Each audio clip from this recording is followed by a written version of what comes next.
আজি মই ইয়াত থিয় হৈ আছোঁ গুৱাহাটীৰ নতুন বিমানবন্দৰ।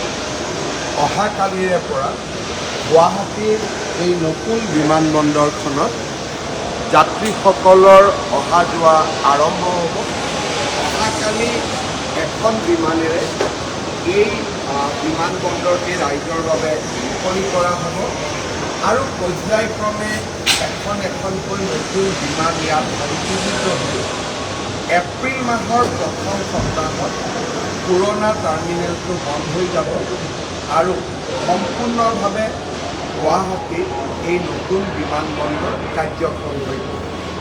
অৰ্থাৎ অহাকালি এই বিমানবন্দৰ আনুষ্ঠানিকভাৱে ৰাইজৰ বাবে মুকলি হ'ব।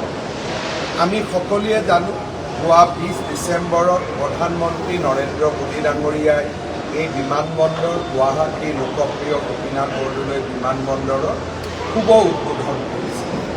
অহাকালিৰ পৰা ই শুভ কাৰ্যক্ৰম অৰ্থাৎ এফেক্টিভলি ই ৰাইজৰ বাবে মুকলি কৰা হ'ব।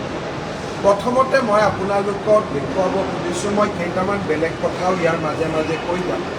প্ৰথমতে মই আপোনালোকক দেখুৱাব খুজিছোঁ গুৱাহাটী বিমানবন্দৰৰ আমি প্ৰৱেশ কৰোঁ।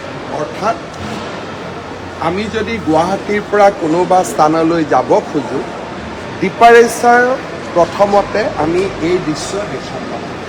বিমানবন্দৰৰ আপোনালোকে আকৃতিটো দেখিছে, ই কপৌ ফুলৰ দ্বাৰা অসমৰ জাতীয় ফুল অৰ্কিডৰ দ্বাৰা ই ইনষ্টাইল আৰু এই গোটেই বিমানবন্দৰটোত মেক্সিমাম আমি বাঁহৰ ব্যৱহাৰ কৰিছিলোঁ। অৰ্থাৎ ইয়াত যিমান বাহিৰত আপোনালোকে পিলাৰ দেখিছে, পোষ্ট দেখিছে, এইবিলাক আপোনালোকে অত্যন্ত জানি গৌৰৱ অনুভৱ কৰিব যে ই অসমৰ বাঁহেৰে নিৰ্মাণ কৰা হৈছে।